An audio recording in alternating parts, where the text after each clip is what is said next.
가브리엘 천사가 하나님의 보내심을 받아서 갈릴리 나사렛 동네에 오셨습니다. 그곳에 사는 마리아에게 하나님이 전하라 하는 말씀을 전하기 위해서였습니다. 가브리엘 천사는 먼저 최대한 부드럽게 마리아가 놀라지 않도록 인사부터 했습니다. 은혜를 받은 자여 평안할지어다. 주께서 너와 함께 하시도다. 자, 그런데 이 마리아는 갑자기 천사가 나타나서 자기에게 말을 하니까 깜짝 놀란 거예요. 깜짝 놀라서, 아니 이게 무슨 일이지? 내가 은혜를 받았다고? 마리아는 너무 놀랐어요. 그리고 자기에게 그 한 말 때문에 깊은 고민에 빠져버렸습니다. 그때 천사는 다시 말했습니다. 마리아여, 무서워하지 말라. 내가 하나님께 은혜를 입었느니라.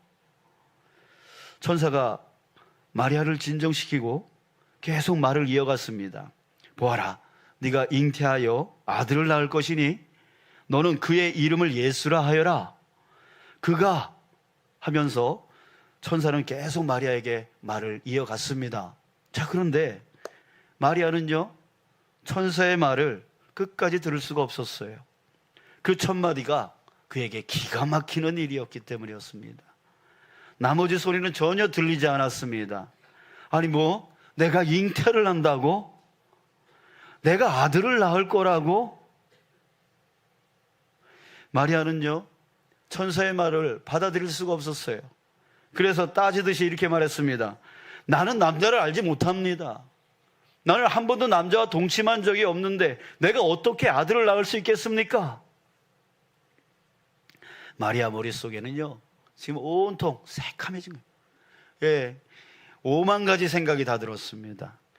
야, 만약 진짜 그런 일이 나에게 일어나면 나는 어떻게 되는 거지? 정혼한 그 요셉은 당장 나를 쫓아내려고 할 것이고, 나와 파혼할 것이고, 또 사람들은 나를 이 창녀야 라고 하면서 나에게 돌을 던지고 나를 죽이려 들 텐데, 나는 어떻게 해야 되지? 나는 어떻게 해야 되지? 지금 마리아의 머릿속에는요, 5만 가지 생각과 그 두려움이 꽉 차게 되어졌던 거예요. 자, 여러분, 이 장면은 바로 마리아가 예수 수태고지를 받았을 때 처음 반응했던 그 모습을 보여주고 있습니다. 자기에게 닥친 문제, 어떻게 처녀가 잉태할 수 있나? 어떻게 나에게 그런 일이 일어나나? 만약 그런 일이 일어나면 나는 어떻게 되나? 지금 이 천사는 예수에 대해서 말을 하고 있는데요, 예수에 대해서는 전혀 귀에 들리지 않습니다. 전혀 들리지 않아요. 자기에게 닥친 문제, 나는 이 문제를 어떻게 해결해야 되나? 라고 하는 그 두려움 때문에 전혀 들리지가 않았던 거예요. 예수에 대해서는 전혀 관심이 없었던 거예요. 자기에게 생길 이 엄청난 문제 때문에 그녀는 고민했고 두려움 속에 빠지게 되었습니다. 자, 여러분, 우리가 처음 예수에 대해서 들었을 때 여러분, 우리는 어떻게 반응했나요? 마리아 정도는 아니었겠지요. 그러나 우리도 그랬지 않았을까요? 누군가가 나에게 예수에 대해서 처음 얘기했을 때에, 예수 믿으라고 했을 때에 우리는 예수에 대해서는 관심이 없죠. 그죠? 나에게 닥칠, 예수 믿었을 때 나에게 닥칠 그 불편함에 대해서 먼저 생각이 듭니다. 예수를 믿으라고? 그러면 내가 좋아하는 거 다 끊어야 되는데?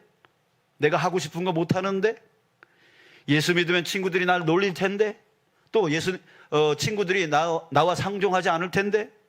예수 믿으면 내 시간 뺏기고 내 돈도 뺏길 텐데? 내가 왜 그런 일을 해? 내가 왜 그런 손해를 봐야 돼? 이렇게 누군가에게 예수 믿으라는 소리를 들었을 때 자신이 받게 되어질 그 불편, 그 어려움을 먼저 생각하게 되어집니다. 여러분, 지금 이 자리가 불편하게 느껴지시는 분들이 혹 있을지도 모르겠어요. 자, 여러분, 이 이야기를 한번 들어보세요. 제가 이 주문진에 오니까요, 사람들이 이런 얘기를 많이 하더라고요. 예전에 오징어 명태가 많이 났을 때 지나가는 개도 10,000원짜리 하나 물고 갔대요. 정말 그랬어요? 저는 믿겨지지가 않더라고요. 어떤 개가. 정말 그래요? 그랬어요? 아멘. 예. 그런데 그렇게 돈이 많았는데도 땅을 사는 사람이 없었답니다. 왜요? 땅값이 똥값이라서. 예, 몇백원만 주면은 한 평을 살 수 있었대요. 그래서 그 당시에 땅을 사는 사람들은 바보 취급당했대요. 아유, 저런 바보. 저런 걸 왜 사? 이랬다는 거예요. 자, 그런데 여러분, 지금은 어떻습니까? 지금은 이런 사람들이 많더라고요. 그때 돈 있을 때 땅을 사둘 걸. 예, 그렇게 후회를 합니다. 왜 그랬죠? 땅의 가치를 이제야 깨달았기 때문에, 이제야 깨달았기 때문에 그렇다는 거예요. 여러분, 지금 저 해변가에 그 많은 카페들이 있는데 그 카페들이 지금 안고 있는 그 땅값이 얼마 정도 되는지 아세요? 2천만 원이 넘어간대요, 평당. 아이고, 그때 사둘 걸. 여러분, 지금 여러분들 그런 표정이십니다. 여러분, 만약 그때 그 땅의 가치가 이렇게 될 줄 알았더라면 여러분 어떻게 했을까요? 남들이 아무리 바보라는 소리 하더라도 그래도 땅 사놨을 거예요. 저런 병신, 저런 땅을 뭐하러 사? 저런 똥값인 저 땅을 왜 사? 라고 아무리 주변에서 뭐라 해도 땅 사놨을 거예요. 그 가치를 알았다면. 여러분, 결국 문제는 무엇입니까? 바로 가치를 몰랐던 거예요. 그 땅의 가치를 몰랐던 거예요. 사랑하는 여러분, 예수님을 믿는 게 왜 힘듭니까? 예수님을 믿는 게 왜 불편합니까? 예수님을 믿는 게 왜 어렵습니까? 그 이유는 한 가지입니다. 바로 예수님의 가치를 모르기 때문입니다. 예수님이 어떤 분이신지를 모르기 때문에 그래요. 오늘 본문에서 천사 가브리엘은요, 마리아에게 처음 이렇게 말했습니다. 28절, 은혜를 받은 자여 평안할지어다. 또 30절에도 똑같은 말을 합니다. 마리아여 무서워하지 말라. 내가 하나님께 은혜를 입었느니라. 은혜를 받았다고 계속 말하고 있어요. 은혜는 뭐예요? 하나님이 주시는 특별한 선물입니다. 마리아는 세상 누구도 받을 수 없는 특별한 선물을 하나님께 받은 겁니다. 그런데요, 마리아는 몰랐어요. 그게 은혜인 줄을 몰랐어요. 오히려 자신의 생명을 위협하는 것인 줄만 알았어요. 사랑하는 여러분, 여러분들도 은혜를 받았습니다. 아멘. 하나님께 은혜를 입었어요. 예수 그리스도는 하나님이 여러분들에게 주신 은혜입니다. 아무나 받는 은혜가 아니에요. 아무나 받는 은혜가 아니에요. 그 은혜는 하나님께서 창세 전부터 택한 자들만 받은 은혜예요. 에베소서 1장 3절 4절에서 이렇게 말해주고 있습니다. 찬송하리로다. 하나님 곧 우리 주 예수 그리스도의 아버지께서 그리스도 안에서 하늘에 속한 모든 신령한 복을 우리에게 주시되 곧 창세전에 그리스도 안에서 우리를 택하사, 창세전에 우리를 택하셔서 이 신령한 복, 바로 예수 그리스도, 그 예수 그리스도를 우리에게 주신 거예요. 이 은혜라는 거예요. 이렇게 택함 받은 사람만 받는 은혜가 바로 저와 여러분들이 받은 은혜인 줄 믿습니다. 자, 마리아는 이제 점점 그 은혜를 깨달아갑니다. 여러분, 마리아에게는요, 한 가지 좋은 장점이 하나 있어요. 여러분, 저와 여러분들이 이 장점을 배우기를 원합니다. 29절에 나오는데요, 자, 이렇게 말합니다. 처녀가 그 말을 듣고 놀라 이런 인사가 어찌함인가 생각하매. 자, 그녀는 놀라기만 한 게 아니었어요. 그 일이 어찌함인가 생각했습니다. 여기서 생각하다라고 하는 이 말의 원어 헬라어 의미는 논리적으로 합하다, 추론하다 이런 뜻인데요, 마리아는 놀라는 한편 모든 일들을 논리적으로 생각했다는 거예요. 아, 이게 왜 이렇게 됐지? 이전에 어떤 일이 있었지? 지금은 어떤 일이 있지? 또 나중에 어떤 일이 일어날 거지? 이렇게 생각했다는 거예요. 그 모든 것을 자신의 과거, 현재, 미래에 일어난 그 모든 일들, 그 모든 일을 추론했다는 거죠.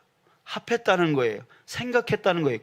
그것이 바로 생각입니다. 여러분, 이렇게 생각하는 사람이 성숙된 삶을 살아갑니다. 생각하는 사람은요, 어떤 일을 자기가 당해도 그것을 통해서 자신을 발전시켜 나갑니다. 나한테 왜 이런 일이 일어나지? 생각합니다. 나한테 왜 이런 고난이 왔지? 생각합니다. 나한테 왜 이런 문제가 생겼지? 생각합니다. 그러면서 자신에게 일어난 그 일들을 생각하면서 내가 혹시 말을 잘못했을까? 내가 혹시 행동을 잘못했을까? 자기 자신부터 한번 돌아보는 거죠. 그리고 나서 이 어려움을 극복하기 위해서 어떻게 해야 되나 생각하면서 결국에는 어떻게 돼요? 자신의 그 처한 상황을 갖고 자신을 성장시켜 나가는 거예요. 여러분, 사도 바울은 지병이 있었어요. 그래서 하나님께 기도했습니다. 하나님, 이 지병을 낫게 해주시면 내가 더 열심히 복음을 전할 수 있겠습니다 라고 하나님께 간절히 기도를 했습니다. 자, 그러나 낫지를 않았어요. 그 지병이 낫지를 않았습니다. 자, 그러나 그것으로 인해서 사도 바울은요, 하나님의 사랑을, 하나님의 능력을 의심하지 않았습니다. 그는 자신의 상황을 생각했습니다. 그러다가 깨달았어요. 네 은혜가 내게 족하다. 이것이 은혜임을 깨달았어요. 그는 자신의 병이 이제 문제가 아니라는 것을 깨달았어요. 그것은 바로 하나님이 내게 주신 은혜다. 이 지병은 하나님이 내게 주신 은혜다라고 하는 것을 깨닫게 되었어요. 즉, 자신을 겸손케 하기 위해서 하나님이 이 지병을 냅두고 계시는구나라고 하는 것을 깨달은 거죠. 자, 그래서 그 이후에 더 이상 이 지병이 낫고자 하나님께 구하지 않았습니다. 대신 그 지병으로 아플 때마다, 고통스러울 때마다 혹시 내가 교만하지 않았나? 내가 혹시 거만하지 않았나? 내가 자만하지 않았나? 라고 자기를 돌아보게 되었고, 그것으로 인해서 끝까지 겸손함을 유지해 나갈 수 있었다라고 말합니다. 여러분, 이렇게 생각하는 것이 중요해요. 생각하지 않는 자는요, 잘못된 것을 무조건 남 탓으로만 돌립니다. 그리고 그 어려움을 극복하지 못하고 뒤로 후퇴하게 되어 있죠. 마리아는 생각하는 자였어요. 그러기에 천사의 말에 놀랬지만 점점 그의 말을 마음에 담기 시작했습니다. 아, 그게 무슨 뜻일까? 그게 어떤 의미일까? 그게 계속 생각하면서 마음에 담기 시작했어요. 그때 그는 예수의 가치를 깨닫기 시작합니다. 사랑하는 여러분, 저와 여러분들도 오늘 생각하기를 바랍니다. 우리 자신이 지금 어떤 분을 믿고 있는지 생각하시기 바랍니다. 그분의 가치가 얼마나 큰지, 내가 믿고 있는 그분이 얼마나 가치 있는 분인가를 여러분 생각하시길 바랍니다. 아멘. 천사 가브리엘은요, 그것을 알려주고 있어요. 마리아에게 알려주고 있어요. 또 마리아를 통해서 우리에게 지금 알려주고 있는 거예요. 자, 31절을 한번 볼까요? 31절에 이렇게 말합니다. 보라, 내가 잉태하여 아들을 낳으리니 그 이름을 예수라 하라. 여러분, 이름을 예수라라고 지으라고 말합니다. 왜 이름까지 지어준 걸까요? 그냥 아들을 낳을 거야, 네가 잉태해서 아들을 낳을 거야 라고 해도 되잖아요. 근데 꼭 이름을 지어줬어요. 왜 그 또 수많은 이름 중에 왜 하필은 예수라고 하는 이름일까요? 예수라고 하는 이름은 당시에 너무나 흔한 영수야, 철수야 이런 이름이에요. 왜 하필은 그렇게 흔해 빠진 그 이름을 지어줬을까요? 여러분, 그 이유는요, 그가 누구라는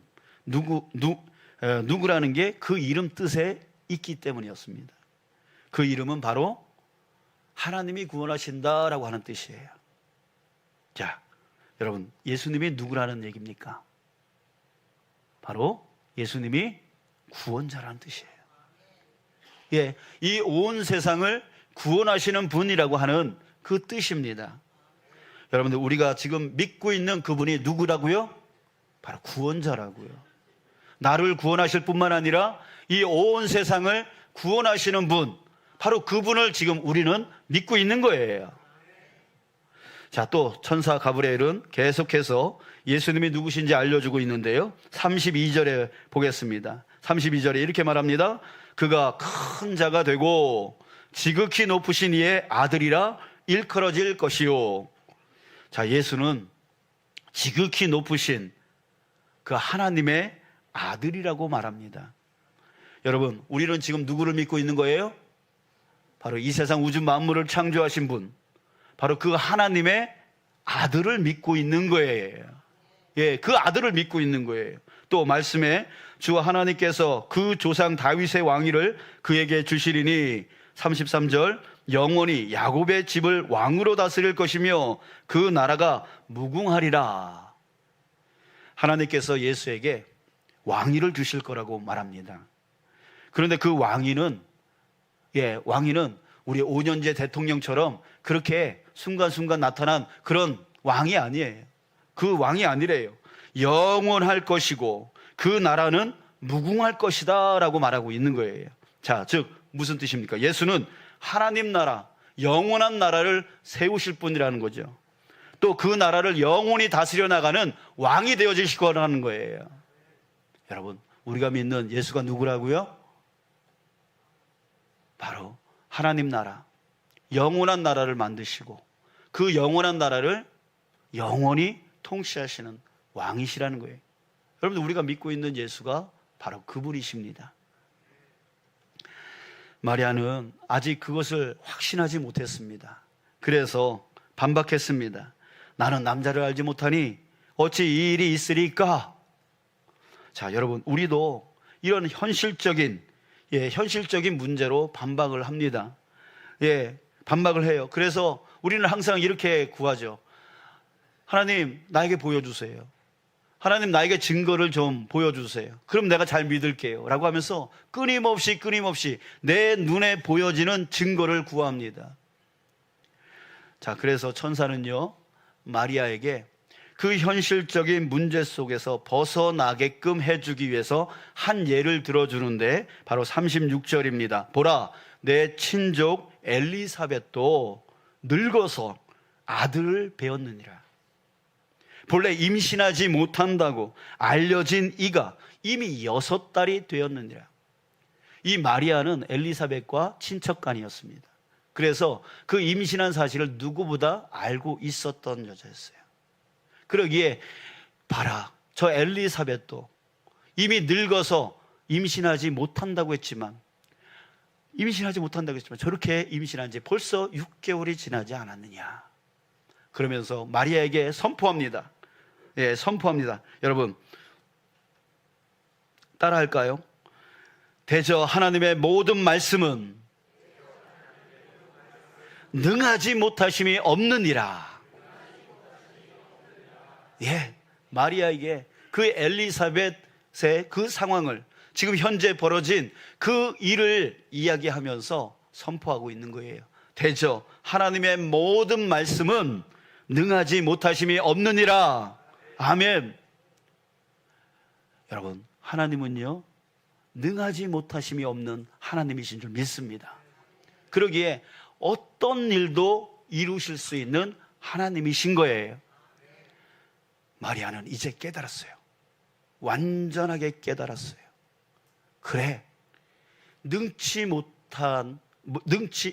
못함이 없는 그 하나님이라면 바로 그 예수를 세상을 구원하는 자로 세워주실 수 있어. 그리고 그 예수를 나를 통하여 지금 세상에 드러내려고 하시는 거야. 이걸 깨달았어요. 능치 못함이 없는 그 하나님은 그 어떤 일도 이루실 수 있는 분이시기에 바로 그 예수를 이 땅의 구원자로 보내주시고 또한 자기 자신을 통하여 이 땅 가운데 드러내려 하시는 그 하나님의 계획은 능히 이루어진다라고 하는 것을 깨달았어요. 이제 마리아는 모든 두려움이 사라져 버렸습니다. 이제 천사가 처음에 했던 말들이 다시 기억나기 시작했습니다. 자기가 지금 위험에 빠진 게 아니라 뭘 받은 거라고요? 하나님께 은혜를 입은 거라고. 아, 그래, 나는 지금 두려움 속에 빠진 게 아니야. 나는 무서움 속에 빠진 게 아니야. 나는 생명의 위험 속에 빠진 게 아니야. 나는 하나님께 은혜를 입은 자 되는 거야. 이걸 깨달은 거예요. 이걸 깨닫고 나니까 이제 이후에 뭘 합니까? 마리아의 찬양이 나오기 시작합니다. 하나님, 이렇게 낮은 자를 생각해 주시고 이렇게 낮은 자를 높여주시니 감사합니다라고 하는 그 찬양의 말이 그 뒤에 이어지고 있는 거예요. 자, 여러분, 그래서 또 마리아는 그 모든 것을 받아들이면서 이렇게 고백합니다. 38절에 주의 여종이 오니 말씀대로 내게 이루어지이다. 네, 그 모든 것을 받아들여요. 정말 이전에는 어떻게 이런 일이 나에게 일어날 수 있어? 이런 일이 만약에 일어난다면 나는 돌에 맞아 죽을 거야 라고 하는 그 모든 두려움과 그 모든 상황들, 그 모든 것들이 다 떠나가고 하나님의 은혜다, 하나님의 은혜다, 주의 여정연이 말씀대로 이루어지이다 라고 받아들입니다.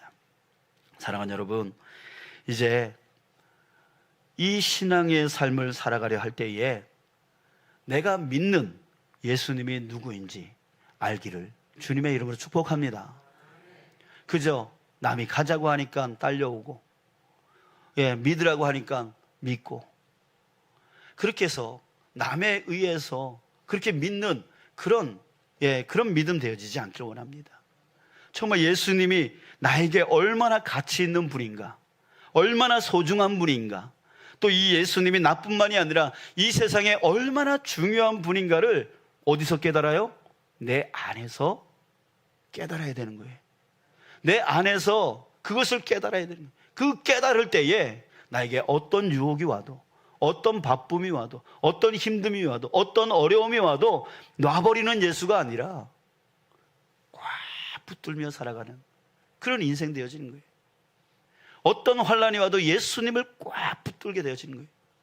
예수님 놓으면 안 되니까 그 소중한 그 예수를 놓을 수 없게 되어지는 것이죠. 사랑하는 여러분, 저와 여러분들이 그런 믿음 가운데 살아가기를 축복합니다. 아멘. 남들이 뭐라 해서 교회 오고 남들이 끌고 와서 교회, 그렇게 수동적인 우리 신앙생활 하지 않기를 원합니다. 우리 안에 예수가 정말 가치 있는 분이다, 예수가 정말 중요한 분이다라고 하는 것이 우리 스스로 깨닫기를 간절히 소원합니다.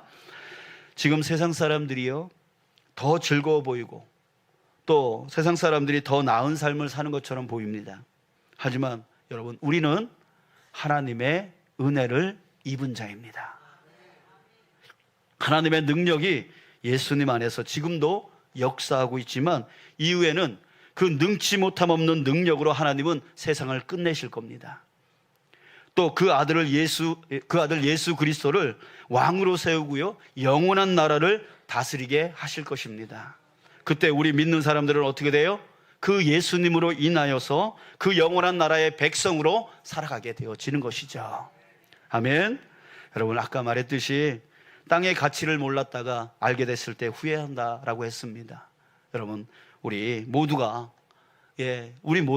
정말 예수님의 가치를 꼭 깨달아서 이제는 남이 믿는 예수를 믿는 우리가 아니라 내가 믿는 예수님, 내가 나한테 소중한 예수님, 나한테 은혜 부어주신 그 예수님을 내가 꼭 붙들고 살아가는 우리가 되어지기를 간절히 소망하는 것입니다. 아멘. 자, 여러분, 우리가 예수 믿게 된 것은 뭐라고요?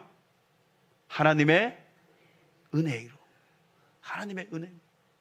창세전부터 나를 택하여 주셔서 내가 그 은혜를 받을 자격이 없음에도 불구하고 나를 택하여 주셔서 예수 믿게 하여 주신 것, 이것이 바로 하나님이 나에게 베풀어 주신 은혜입니다. 그 은혜임을 여러분들 깨달으시고 우리도 마리아처럼 이렇게 고백하며 살았으면 좋겠어요.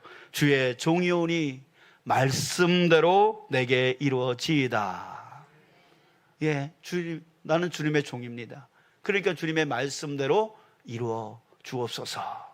이렇게 가는 거죠. 이거를 짧게 한마디로 말하면 뭐예요? 따라합시다. 아멘. 아멘이에요. 네, 아멘이에요. 이렇게 길게 얘기할 필요 없어요. 그냥 아멘. 주님의 말씀이 오니 그 말씀이 내게 이루어지이다. 아멘. 예, 아멘 하는 거예요. 아멘. 그래서 우리가 아멘 할 때에 그때 능치 못함 없는 하나님이 내 안에서 역사하기 시작합니다. 그래서 그 아멘, 그 이전에는 아멘하기 힘들었어. 저건 나한테 어려운 일이야. 저건 나한테 힘든 일이야. 저건 나한테 고생스러운 일이야 라고 생각했지만 아멘 하고 나아갈 때에 그때 능치 못함 없는 하나님이 내게 역사하여 주셔서 역사에서 그 일을 이루어 나가시기 시작하는 거예요. 그럴 때에 놀라운 은혜의 역사가 우리 삶 가운데 체험되어지는 거예요. 그게 바로 하나님 나라를 체험하며 살아가는 사람의 모습인 것입니다. 여러분 아멘 합시다. 아멘. 그래요. 모든 일에 우리 아멘으로 살아가는 거예요. 아멘하며 순종하는 거예요. 아멘하며 나아가는 거예요. 그리고 하나님 앞에 힘들면 하나님 앞에 의지하는 거예요. 능치 못함 없는 그 하나님 앞에 내어 맡기는 거예요. 기도하는 거예요. 그러면 한 걸음 한 걸음 주님께서 문을 열어주시고 해결하여 주시고 고쳐주시고 회복시켜 주시고 그래서 놀라운 그 은혜의 역사를 체험하게 되어질 수 있는 거예요. 여러분, 나는 못해요. 그 힘들어요. 라고 한다면 하나님의 역사는 언제 일어납니까? 하나님의 능력은 언제 드러납니까? 아멘 하고 나아갈 때에 내게 힘은 없지만 내게 능력은 없지만 나한테 부족한 밖에 없지만 내가 아멘 하고 나갈 때 능치 못함 없는 하나님이 내게 역사하여 그 일을 이끌어 나가시는 거예요. 그때 하나님의 놀라운 역사가 나를 통하여 드러나기 시작하는 거예요. 사랑하는 여러분, 저와 여러분들이 바로 그렇게 살기를 주님의 이름으로 축복합니다.